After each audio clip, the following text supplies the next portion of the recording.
একটা যুবক ছেলে কলেজে পড়ুয়া আমার মতো একটা জামা টুপি লইয়া মাদ্রাসায় আসছে, হুজুর দোয়া চাই করো কি?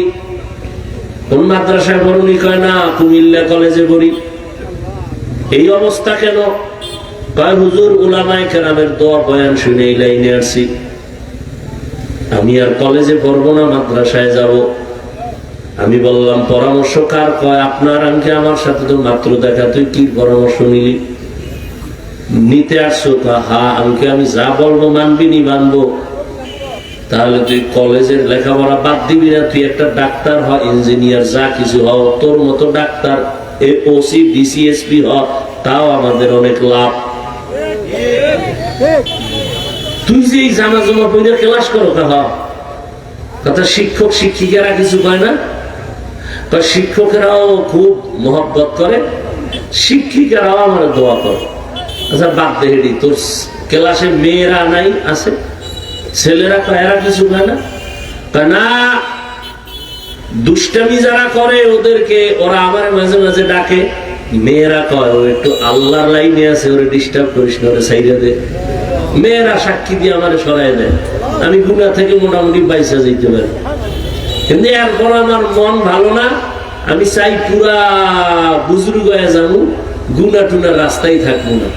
আমি কি মোটামুটি লাইনে আসবি, আরো পরে ওই লেখাপড়া কর। জেনারেল লাইনে আমার ডাক্তার দরকার, ইঞ্জিনিয়ার দরকার, এদেশে ইসলামী মনার ডিসি দরকার, সাংবাদিক দরকার। এই ডাকাত আর বেয়াদব তাসলিমার মতো ডাক্তার চাই না, বেয়াদব আহমদ শরীফের মতো নাস্তিক মার্কা প্রফেসর চাই না। ইসলামী মনার ডিসি হ, ইসলাম দেশে কায়েম হয়ে যাবে। ইসলামী মন নিয়া এসপি হও, এমপি হও, তাহলে দেশে আর চুরিও থাকবে না, দুর্নীতিও থাকবে না। ও যুবক বাবারা, অনুরোধ, 5 বেলার নামাজ পড়ো, মোবাইলের গুনাহ থেকে নিজেরা বাঁচাও। না হয় চরিত্র না থাকলে জীবনে কোনোদিন তুমি কোথাও সম্মানের চেয়ারে দাঁড়াতে পারবা না, সবাই ধিক্কার দিয়া তাড়ায় দিবে। আবার এই যে মোবাইল দেখতে দেখতে কিন্তু তুমি রোগী হয়ে যাইতেছো, খবর নাই। টের পাইবা মেয়াদ যখন শেষ হয়ে যাবে, চোখের পার্সের মেয়াদ থাকবে না, কানের মেয়াদ থাকবে না, জবানের মেয়াদ থাকবে না, হাতের মেয়াদ থাকবে না। মেয়াদ আছে তোর হায়াতের শেষ পর্যন্ত, তুই আগে এটারে খাইয়া লাইছো, মেয়াদ শেষ, এখন অকেজো হয়ে যাবি। রোগ কিন্তু বাড়তেছে দিন দিন। এখনো সময় আছে, গুনাহ থেকে বাঁচো, নিজের কল্যাণের জন্য নামাজ পড়ো, মা বাবার দোয়া নাও, শিক্ষকের দোয়া নাও, আলেমের পরামর্শ নাও, পেছনের গুনাহ থেকে তওবা করো। পর্দার আড়ালের মা বোনেরা, আপনাদের মতো কত মা কত বোন এই এলাকায় এখনো আছে, পর্দা করে, নামাজ পড়ে, স্বামীর মালের খেয়ানত করে না, মোবাইলে চরিত্র বিক্রি করে না। এরে আম্মা জানেরা, আপনারা এখনো পারেন না, এখনো সময় আছে, তওবা করেন। আদর্শ সন্তানের মা হইয়া কবরে যান, সন্তানটাকে আদর্শ ডাক্তার বানায় যাইয়েন, আদর্শ ইঞ্জিনিয়ার প্রফেসর বানান, আদর্শ ব্যবসায়ী, আদর্শ চাকরিজীবী হন। যারা আদর্শ ব্যবসায়ী হবে, এরা দোকানে লাগবে না, বিক্রি করা মাল ফেরত নেওয়া হয় না। যারা আদর্শবান ব্যবসায়ী হবে, তারা লাগবে অবশ্যই বিক্রি করা মাল ফেরত নেওয়া হয়।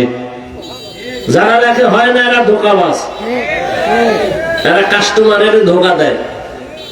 আর যারা লেখে বিক্রি করা মাল ফেরত নেওয়া হয়, আর কাস্টমারের মিথ্যা কথা বলে না। আজান হয়ে গেছে, নামাজে দাঁড়ায়, নবী বলে এই ব্যবসায়ী, আমি মুহাম্মদের সাথে একসাথে জান্নাতে থাকবি, রেডি থাক। তাহলে ব্যবসা করে জান্নাত পাওয়া যাবে? রাস্তা আছে তো। ডাক্তারি পড়তে গিয়া জান্নাতের রাস্তা আছে। কেন গ্রহণ করেন না? কি পাইছেন? কারে পাইছেন? কি জন্য দাড়ি কাটছেন? কার পিছনে ঘুরে নামাজ ছাড়ছেন? কই গেল কই বাহাদুরেরা? সাদ্দাম কই? গাদ্দাফি কই? বুশ কই? ফেরাউন কই? নমরুদ কই? চোখের সামনে আপনারা দেখতেছেন না, আর কেমনে বুঝাইতাম? কোটিপতি কই? 10 তলা বিল্ডিং এর মালিক কই? ওইটাও দেখবেন, আবার নিজের চিন্তাও করবেন যে আপনি যে জুলুম টুলুম যদি করেন, চুরি টুরি করেন, তা আপনিও দেখবেন হঠাৎ বিল্ডিং থাকবে, আপনি নেই। আপনিও রেডি থাকেন গাট্টিটা গোল কইরা, যে আকাম করতেছেন ফিডা কোনো মাফ নাই। কারণ এখনো ওলামায়ে কেরাম সজাগ। ওলামায়ে কেরাম ক্ষমতার জন্য আন্দোলন করে না, জালেমের বিরুদ্ধে আন্দোলন করে।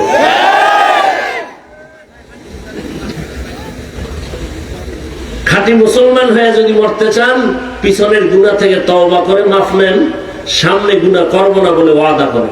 নামাজ ছাড়বো না, দাড়ি কাটবো না, বেপরদায় চলবো না, মা বাবার সাথে বেয়াদবি করবো না, আলেমদের সাথে বেয়াদবি করবো না, শিক্ষকের সাথে করবো না, নবীজির আদর্শ নিয়ে চলবো। এই তওবা করে প্রতিজ্ঞা হন, জীবন যাক আর থাক, নামাজ আর ছাড়বো, বেপরদায় চলবো, দাড়ি আর কাটবো। কারা আসলে যে সাপের ভয় পায়, ঘুমের মধ্যে সাপ সাপ করে মাঝে মাঝে চিৎকার দেয়। সন্তান মা বাবারে ভয় পায়, এই কারণে মা বাবার সামনে সন্তান অন্যায় করে না, শাস্তির ভয়। ছাত্র শিক্ষকের ভয় পায়, শিক্ষকের সামনে ছাত্র অন্যায় করে না, শাস্তির ভয়। ঠিক এই দুনিয়ায় যে বা যারা আল্লাহকে ভয় করবেন, গলায় ছুরি লাগবে, দাড়ির মধ্যে অস্ত্র লাগাবে না।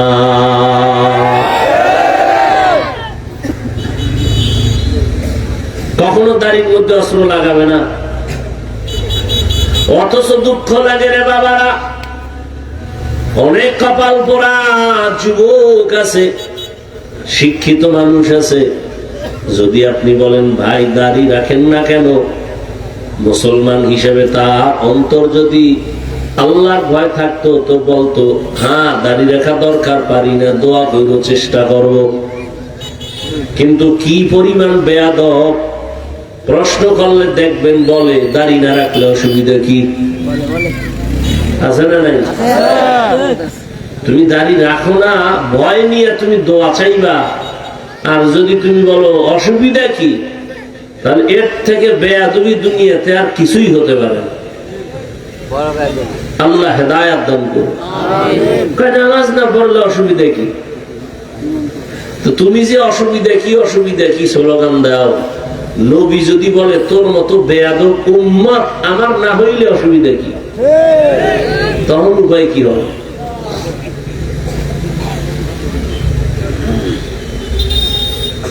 অথচ একজনের ঘটনা আমি দেখছি, দাড়ির উপর এত গুরুত্ব। এক আল্লাহর প্রিয় বান্দা মদিনাতুল মুনাওয়ারায় আছেন, তাকে জিজ্ঞাসা করা হলো, নবী তো দাড়ির গুরুত্ব দিয়ে গেছেন, দাড়ি বিহীন লোকটা যখন মদিনায় এসে নবীরে সালাম দেন, নবী জবাব দেন কিনা? আল্লাহর বান্দা বড় আলেম, বড় বুজুর্গ বলেন, রহমতের নবী এই ব্যক্তির সালামের জবাব দেয় না। কারণ যারা দাড়ি কাটে বা ছাটে 24টা ঘন্টা সেকেন্ডে সেকেন্ডে সেকেন্ডে সেকেন্ডে অল টাইম কবিরা গুনাহ লেখা হয়। ও ঘুমায় থাকলেও কবিরা গুনাহ লিখতে থাকে ফেরেশতারা। যতদিন পর্যন্ত তওবা না করবে ততদিন পর্যন্ত অনবরত ও গোসল করতে যাবে, দাড়ি কাটার গুনাহ লেখা। কয়েকটা গুনাহ আছে, এটি তওবার সুইচ দিয়ে বন্ধ না করলে অনবরত গুনাহ লেখাই হয়, লেখাই হয়, লেখাই হয়। এর মধ্যে একটা হলো যারা দাড়ি কাটে ছাটে, আর একটা হলো এই যে পায়ের টাকনু গিরার নিচে লঙ্গি বা পায়জামা পরে, সবসময় যদি না পড়ে কিন্তু ওই কবিরা গুনাহ লেখাই হবে, অনবরত লেখতেই থাকবে তওবা না করা পর্যন্ত। আল্লাহ হেদায়েত দান করুন। আল্লাহ বলেন আমাকে ভয় কর, তো ভয় করার মানে ভয়ের নাম তাকওয়া। ভয়ের মানে হলো গুনাহ করবে না, আল্লাহর ভয়, আযাবের ভয়, নিজের গুনাহ থেকে বাঁচায় রাখবেন। আল্লাহ এদের জন্য সুসংবাদ দিয়েছেন, যারা আমার ভয়, আযাবের ভয়, গুনাহ থেকে নিজের বাঁচাইবে, আমি আল্লাহ তাকে বিনা হিসাবে জান্নাত দিয়ে দিব। وأما من خاف مقام ربه ونهى النفس عن الهوى فإن الجنة هي المأوى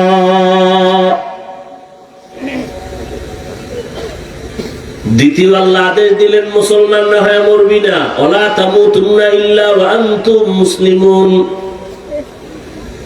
আল্লাহ এই কথা বলেন না বক্তা না হইয়া মরবি না, পীর না হয়ে মরিস না, ডাক্তার প্রফেসর ইঞ্জিনিয়ার ধনী না হয়ে মরবি না। আল্লাহ বলেন তুমি ধনী না গরিব জানার দরকার নাই, পীর না মুরিদ জানতে চাই না, আলেম না মূর্খ জানতে চাই না, মুসলমান কিনা এটা জানতে হবে।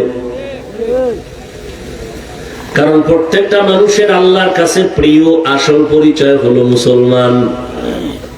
কি ওয়ামান আহসানু কাওলাম মিম্মান দাআ ইলাল্লাহ ওয়া আমিলা সালিহান ওয়া ক্বালা ইন্নানী মিনাল মুসলিমিন। যে ঈমান আনছে নেক আমল করে আর তার শেষ দাবি আমি মুসলমান, আল্লাহ তার থেকে ভালো মানুষ আর কেউ নেই। আর আমগো পরিচয় হলো সব নকল। হুজুর আমার চিনেননি না তো, আমি তো অমুক দলের সেক্রেটারি। তোমার সেক্রেটারির এই সার্টিফিকেটে জান্নাত দিবে? আমি অমুক জায়গার সভাপতি, কোনো লাভ হবে না। কে সভাপতি, কে প্রজা, কে রাজা, কে ইমাম, কে মুক্তাদি, কে ডাক্তার, কে রোগী, সাদা কাফনে যেদিন ঢুকবে ওদিন সবার বাহাদুরি শেষ হয়ে যাবে। সভাপতির লাশ আর সদস্যর লাশ কি আলাদা হবে না? কাফনের উপরে লেখা থাকবে সভাপতি, লেখা থাকবে তো কে সভাপতি, কে সদস্য, কে গরিব, কে ধনী, এটি নিয়ে আমরা এখন এত পারাপারি করি কেন? মুসলমান না হইয়া মরিও না। এখন প্রশ্ন হলো এখানে আমরা যারা সবাই তো মুসলমান, না না তুমি দাবি করো মুসলমান, আসলে এখনো খাঁটি মুসলমান হতে পারো নাই। মুসলমান কারে বলে? ইসলাম শব্দ থেকে মুসলিম, সেখান থেকে বহু বচন মুসলমান। ইসলাম শব্দের অর্থ হলো আনুগত্য করা। কি অর্থ? আনুগত্য করা।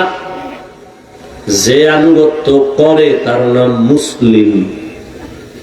যে ব্যক্তি আল্লাহর কাছে নিজের সব কিছু ছাইরা আল্লাহর কথা মানার উপরে আনুগত্য হয়ে যায়, ও আল্লাহ আমার আলাদা কোনো মত নাই, পথ নাই, তোমার দেওয়া পথ আর মতই আমার পথ,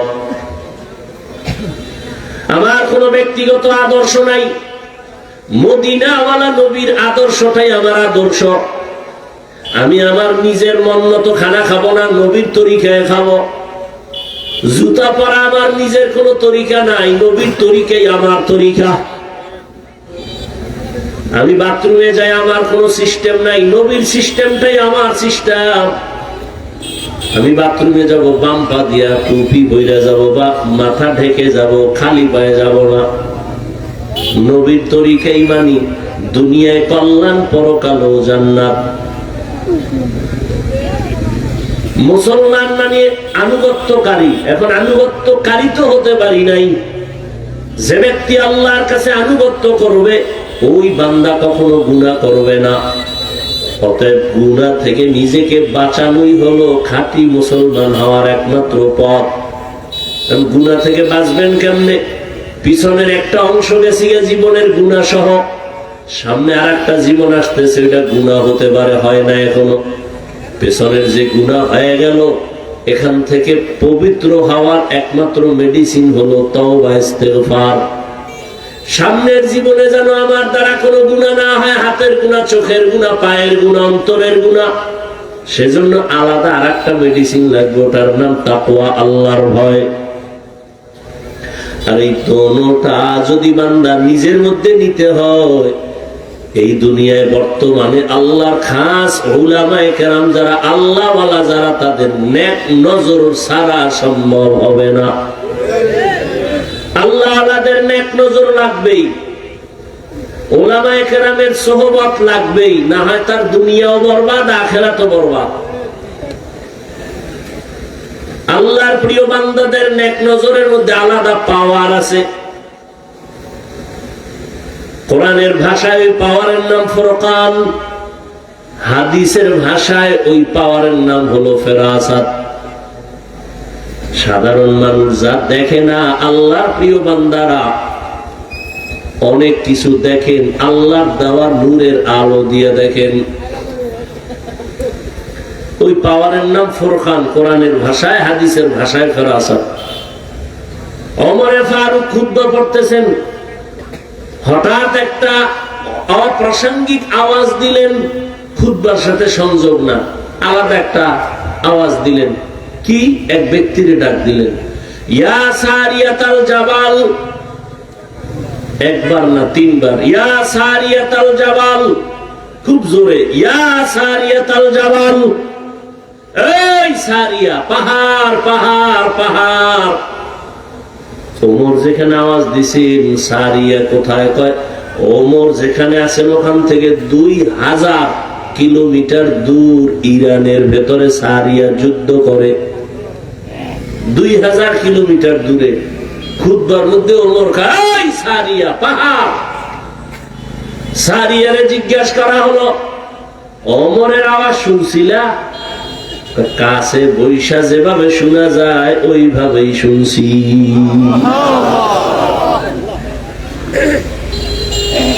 এই জন্য আল্লাহর প্রিয় বান্দা উলামায়ে কেরাম, আল্লাহ ওয়ালা, এদের নেক নজর ছাড়া জীবন ধন্য করা সম্ভব না। ভালো ডাক্তার হতে চাইলে লেখাপড়াই শেষ না, অভিজ্ঞ ডাক্তারের কাছে সময় লাগানো লাগে। কি? ভালো রাজমিস্ত্রি হইতে চাইলে হট কইরা হওয়া যায় না, একজন রাজমিস্ত্রির কাছে গিয়ে যোগালি হইয়া কাজ করা লাগে, সময় দেওয়া লাগে। কি? একজন ভালো ইঞ্জিনিয়ার যদি কেউ হতে চায়, সারা দুনিয়ার বিশ্ববিদ্যালয় থেকেও যদি পড়ে হবে না। একজন অভিজ্ঞ ইঞ্জিনিয়ার বড়, তার স্মরণে তার সময় দিয়ে তার কাছে থাইকে বড় হতে হয়। দুনিয়ার লাইনে বড় হতে হলে বড়দের কাছে যেতে হয়, আখিরাতের লাইনে নিজে নিজে পণ্ডিত বড় হবেন এত সোজা?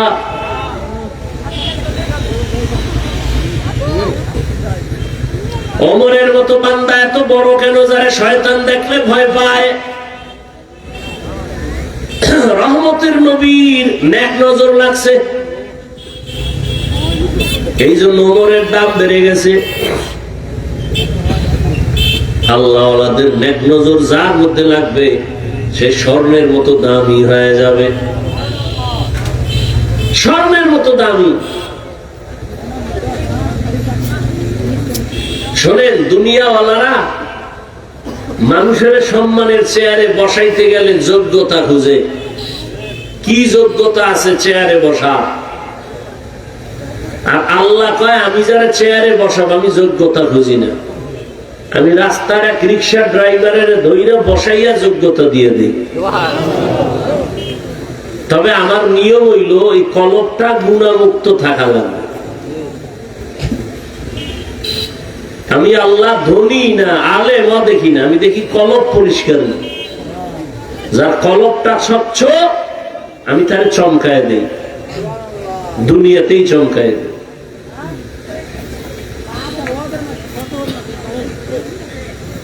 দশজন সাহাবা, আপনারা জানেন অবশ্যই, জান্নাতের সার্টিফিকেট পাইছে না দুনিয়ায়? কথা বলেন না? এর মধ্যে কিন্তু বেলালের নাম নাই। বেলালের নাম নাই, কিন্তু বেলালের মর্যাদা অনেক।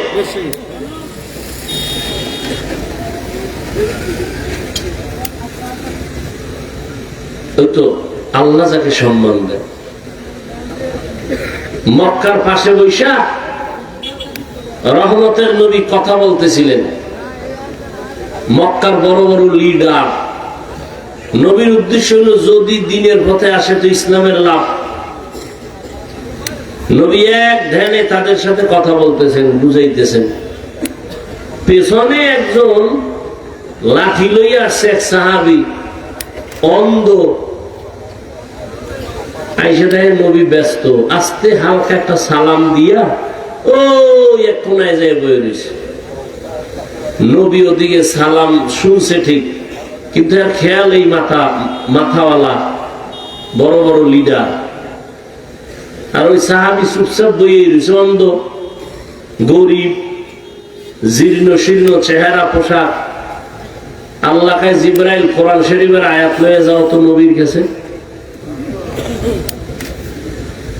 জিবরাইল আমিন নবীর সামনে আসলেন আর আয়াত শুনায় দিলেন, আবাসা ওয়া তাওয়াল্লা আন জাআহুল আ'মা।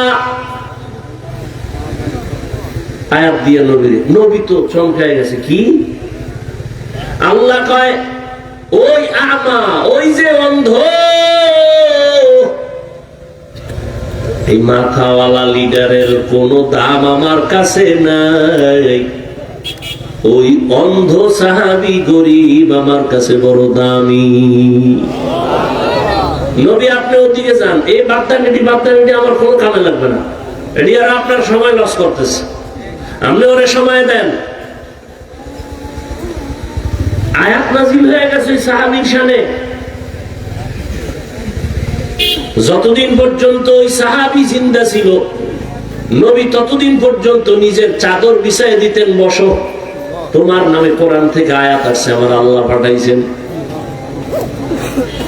তুমি দামি হয়ে গেছো। এবার বুঝেন, চেহারা সুন্দর, দামি, হ্যাঁ, বহু শিক্ষিত, কি লাভ হবে শিক্ষার ডিগ্রি নিয়ে? বহু শিক্ষিত আমাদের নজরে দেখি চোখের সামনে, টাটকা নাস্তিক। অনেক শিক্ষিত আছে, আল্লাহ মানে না, নবী মানে না, কি হবে শিক্ষা দিয়া?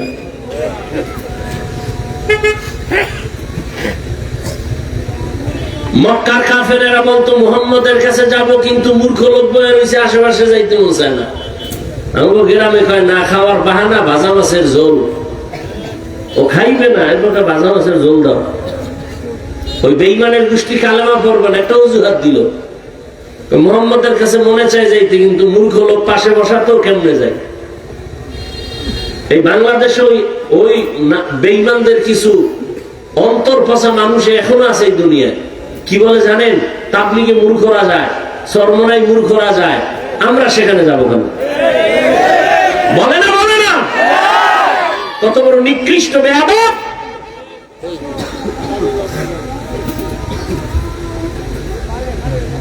তোমার সর্বোচ্চ শিক্ষিত লোক নামাজ পড়ে না, সুদ খায়, ঘুষ খায়, নেশা করে, এর থেকে 1000 কোটি গুণ ভালো রিকশা ড্রাইভার নামাজি।